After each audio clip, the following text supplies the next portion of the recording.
Good morning. Welcome to Morning Special. 여러분 안녕하세요. 7월 4일 목요일 최수진입니다.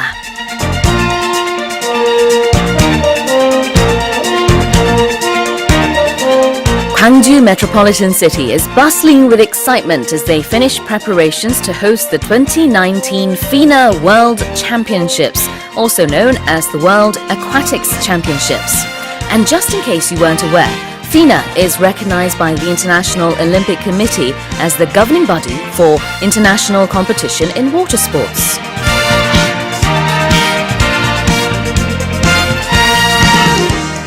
세계 수영 선수권 대회가 대한민국 광주에서 오는 7월 2일부터 28일까지 17일간 펼쳐진다고 합니다.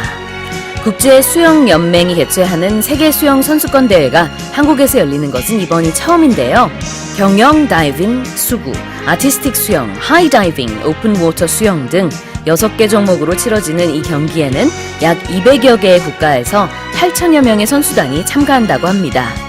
하계올림픽, 동계올림픽, 월드컵, 세계 육상 선수권 대회와 함께 전 세계 5대 스포츠 축제로 꼽히는 이 경기는 이미 일부 종목의 입장권이 매진되는 등 많은 관심을 받고 있다고 하네요.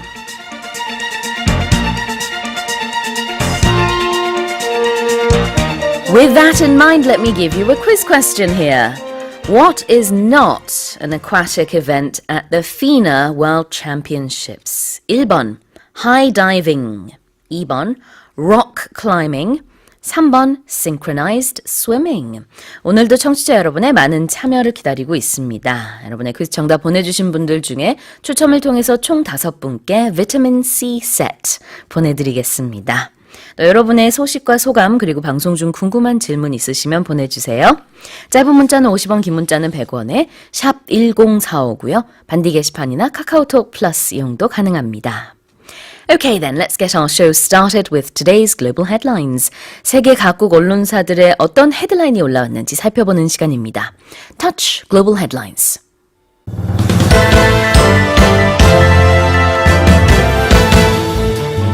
An airstrike in Libya hit a migrant detention center, killing at least 40 people and leaving more than 130 wounded.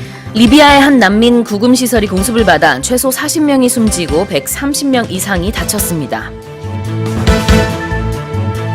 Japanese Prime Minister Shinzo Abe has argued that despite earlier claims from Seoul, Tokyo's planned trade restrictions against South Korea do not violate World Trade Organization regulations. 아베 신조 일본 총리가 한국에 대한 수출 규제와 관련해 약속을 지키지 않는 국가에는 우대 조치를 취할 수 없다며 세계무역기구 협정 위반이 아니라고 주장했습니다. Violent clashes erupted in Israel after the fatal police shooting of a 19-year-old Ethiopian-Israeli teen with protesters citing racism as its root cause. 이스라엘에서 에티오피아계 19세 청년이 경찰관의 발포로 숨지자 인종차별 논란이 일고 있습니다. African swine fever continues to spread through Vietnam and Cambodia. 베트남과 캄보디아에서 아프리카 돼지열병이 계속 확산하고 있습니다. An extreme drought in Iraq has revealed ruins of a 3,400-year-old ancient palace previously submerged in water.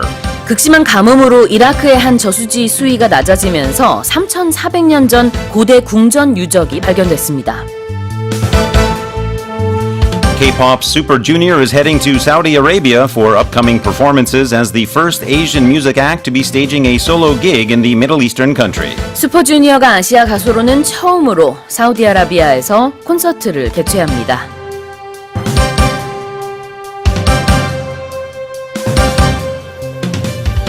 And for the headlines and more, I'm joined by 월터 선생님. Good morning. Well, good morning to you, and as always, I'll say today a united good morning to all of our listeners and any viewers out there as well. Why so? Did you make the catch? No. It's the 4th of July. Oh, okay. And so I'm trying to make a very obtuse reference to our good friends in the United States of America. Probably a lot of our listeners have perhaps studied there or visited there or perhaps have some connection through business or maybe even family. So it is the 4th of July, American Independence Day. So a united good morning. Indeed. 미국에서는 오늘이 또 굉장히 중요한 날이군요. 4th of July. Well, wherever you're tuning in from this morning, welcome to the show and good morning. Our opening today was about the FINA World Championships. I'm a big fan of the sport myself, so I'm looking forward to this. I really enjoy watching a lot of the events. A couple of them mentioned in the quiz are some of my favorites to watch. So one of them, however, is not one that you can watch there. Yeah, it would be a bit awkward to climb these things in water. Yes, it would. Right. Although maybe we could devise a new sport, underwater climbing of these things. Anything's possible. All right, well, if you'd like to listen to the headlines again, you can do so by visiting our website. 방금 들으신 헤드라인은요, 모닝 스페셜 홈페이지 헤드라인 다시 듣기에서 무료로 다시 들으실 수 있습니다. 많은 이용 바랍니다.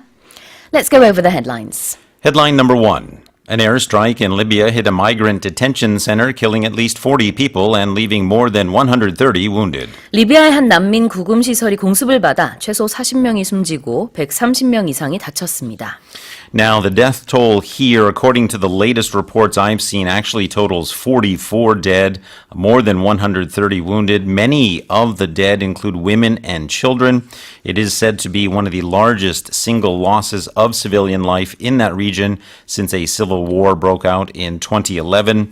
The air raid was said to involve 2 missiles and occur in the early hours of Wednesday local time there, completely destroying that detention center. 네, 리비아는요, 아프리카와 아랍 국가 난민들이 배를 타고 이탈리아로 가기 위해서 모여드는 그런 곳입니다.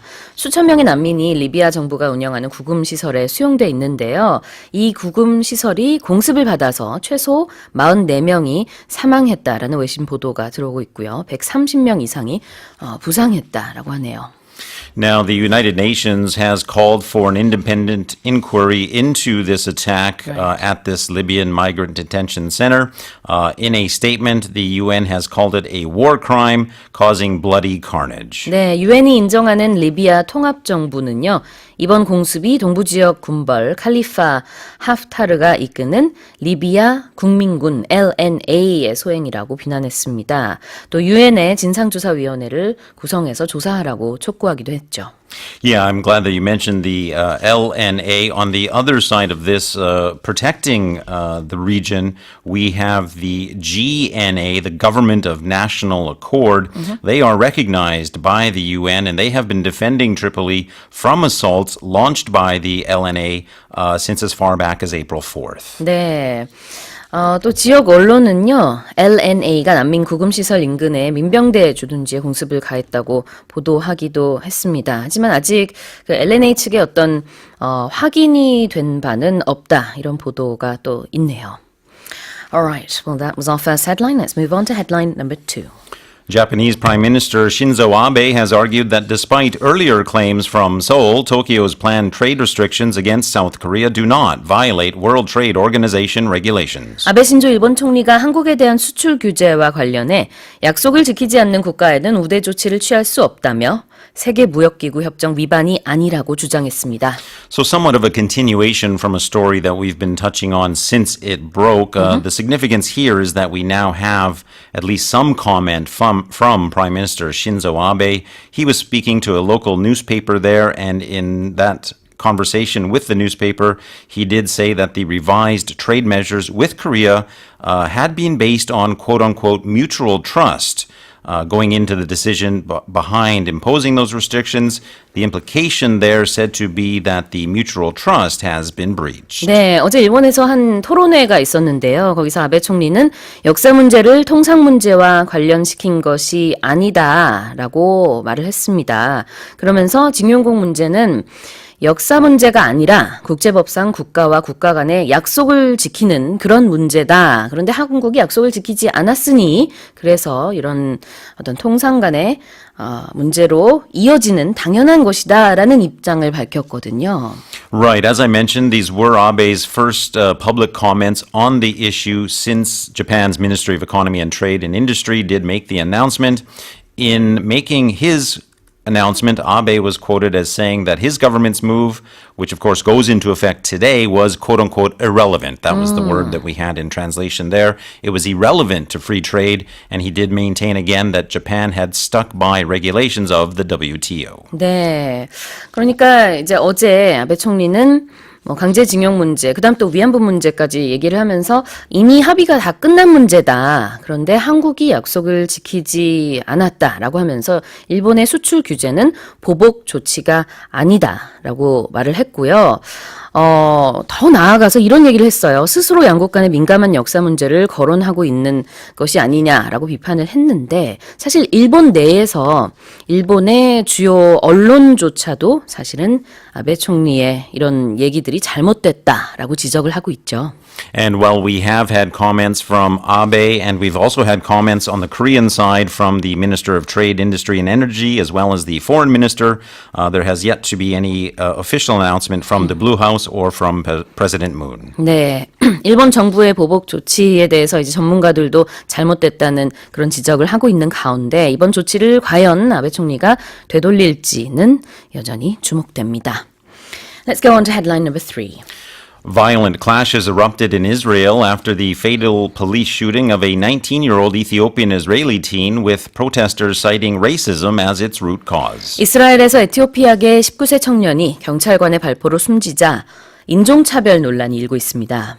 So we have seen in that region Ethiopian Israelis as well as their supporters taking to the streets in protest, actually for a third day now of protests in an outpouring of their rage after this off-duty police officer fatally shot the young man here in Israel.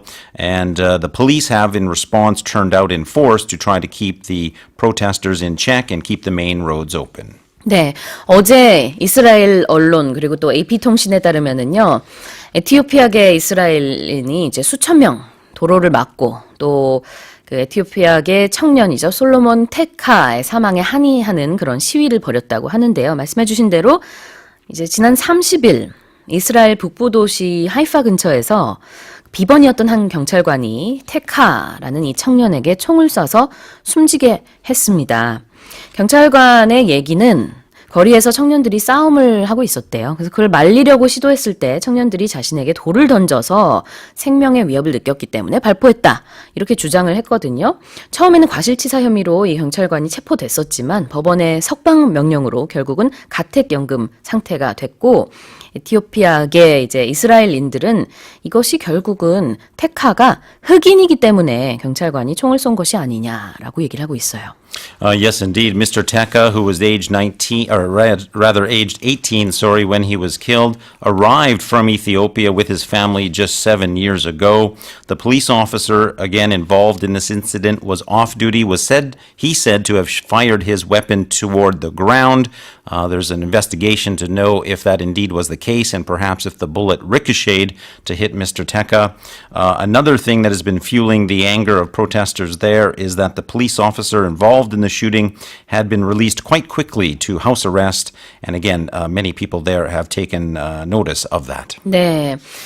그래서 이 테카의 사망에 항의하는 시위가 벌어진 가운데 이스라엘 경찰은요, 어제 시위를 진압하는 과정에서 경찰이 40명 이상 다쳤다고 그렇게 밝혔고요. 시위 도중에 폭력을 행사한 60명 정도는 체포가 됐다고 또 밝혔습니다.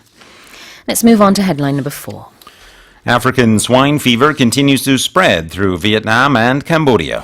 베트남과 캄보디아에서 아프리카 돼지열병이 계속 확산하고 있습니다. Well, this story can actually trace its roots back quite a ways, I think, to, I believe it was August of last year, 2018, when China first reported an outbreak of the African swine fever. Since then, it has spread rather rapidly and to a lot of places, such as North Korea, Mongolia, Cambodia, Laos, Vietnam. We've seen several instances of Vietnam in particular, as well as other countries having to cull much of their pig herds, that is purposely killing those animals to prevent the spread of the disease further.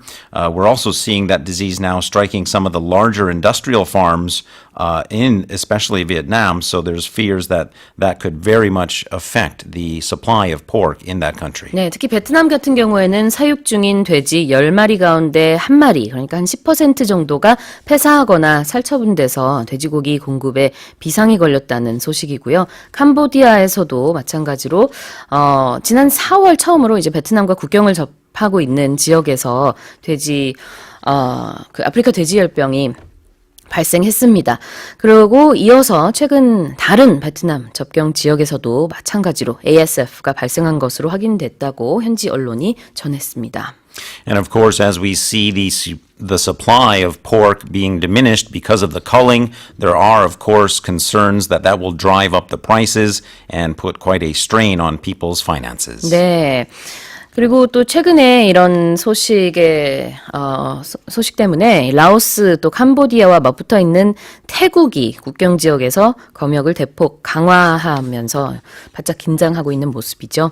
아프리카 돼지열병 ASF는 돼지과에 속한 동물만 감염되는 바이러스성 전염병인데요. 주로 감염된 돼지의 분비물에 의해서 전파된다고 합니다. Let's go on to our next headline. Headline number 5, an extreme drought in Iraq has revealed ruins of a 3,400-year-old ancient palace previously submerged in water. 극심한 가뭄으로 이라크의 한 저수지 수위가 낮아지면서 3,400년 전 고대 궁전 유적이 발견됐습니다. Now, interestingly, archaeologists were said to be aware of this site as far back as 2010 when water levels did begin to drop, but this marks the first time that the water levels have dropped enough that they were able to get in to excavate. So what has happened now is that they were actually able to get in to dig further to learn more about this 3,400-year-old site, and they also made some quite interesting discoveries. 그렇군요. 이번에 이 고대 궁전 유적은요. 미타니 제국에 대한 이해를 높이는데 굉장히 많이 기여할 것이다 라고 밝혔거든요. 근데 미타니는요. 고대 근동 지역에서 연구가 가장 덜 진행된 그런 제국이라고 합니다. And in relation to the discovery, a local archaeologist there said in a press release that the find is one of the most important archaeological discoveries in the region in recent decades. So this is certainly a significant find for them. Also finding just the palace itself. In addition, they did find some wall paintings there, which they also described as an archaeological sensation. And in addition to that, they found 10 clay tablets that were covered in an ancient system of writing. They've taken high-resolution photos of those and sent them to Germany for translation. And those texts are also expected to give some insight into the Mitanni Empire. 네, 쾌민으로 알려진 이 궁전 안에 붉은색과 푸른색의 벽화가 발견됐는데요. 이 지역에서 미타니 제국 시기의 벽화가 발견된 거는 이번이 두 번째라고 합니다. 고고학적으로 대단한 발견이죠. Let's check our final headline. Headline number 6. K-pop's Super Junior is heading to Saudi Arabia for upcoming performances as the first Asian music act to be staging a solo gig in the Middle Eastern country. 슈퍼주니어가 아시아 가수로는 처음으로 사우디아라비아에서 콘서트를 개최합니다. Well, if we do have any Super Junior fans, and of course we do because there are lots of them, if we have any that are in that area, Saudi Arabia, the question that will be on their mind is exactly when will this performance be taking place? The information that I have says July 12th and 13th. 네, 그렇습니다. 소속사 레이블 SJ에 따르면은 슈퍼주니어는 오는 12일 오후 7시 사우디아라비아의 제2의 도시죠. 제다에서 슈퍼쇼 7S 콘서트를 펼친다고 합니다. 거기에 이제 킹 압둘라 스포츠 시티라고 하는 곳에서 월드 투어를 펼쳐요. And in addition, I've seen reports that after the main performance by Super Junior, there will be performances by several of the unit groups or subgroups as well. Super Junior KRY, as well as Super Junior D&E will also be sent to perform there. The festival itself, overall, the Jeddah Season Festival, of which perhaps this is part, is a very large festival spanning some 41 days and attracting other world-renowned musicians such as Nicki Minaj, Steve Aoki, and one of the members from One Direction. And also the Backstreet Boys. Oh, I didn't have that one on mine. Very nice. 네, 슈퍼주니어는요 이번에 단독 공연을 펼치게 되는데요. 팝의 여왕 머라이어 캐리, 또 이탈리아 출신 세계적인 테너죠 안드레아 보첼리에 이어서 한국은 물론 아시아에서도 최초로 단독 공연을 펼친다고 합니다. 최근에 그 모하마드 빈 살만 사우디아라비아 왕세자가 한국의 국빈 방문을 했었죠. 그 뒤에 이제 양국 교류가 더욱 활발해지고 있다라는 그런 분석도 나오고 있네요. Well, those were our headlines for this morning. Let's remind our listeners of the quiz. Well, our quiz today takes us to the world of swimming or aquatics in general. Which of the following is not an aquatic event at the FINA World Championships? Would that be number 1, high diving, number 2, rock climbing, or number 3, synchronized swimming? 짧은 문자 50원, 긴 문자 100원에 샵 1045고요. 반디 게시판이나 카카오톡 플러스는 무료로 이용 가능합니다. 총 5분께 추첨을 통해서 비타민 C 세트 보내드리겠습니다. We'll be right back after a song break. Our first song of the day today is a song that we'll be listening to very shortly. Let's take a listen to the song.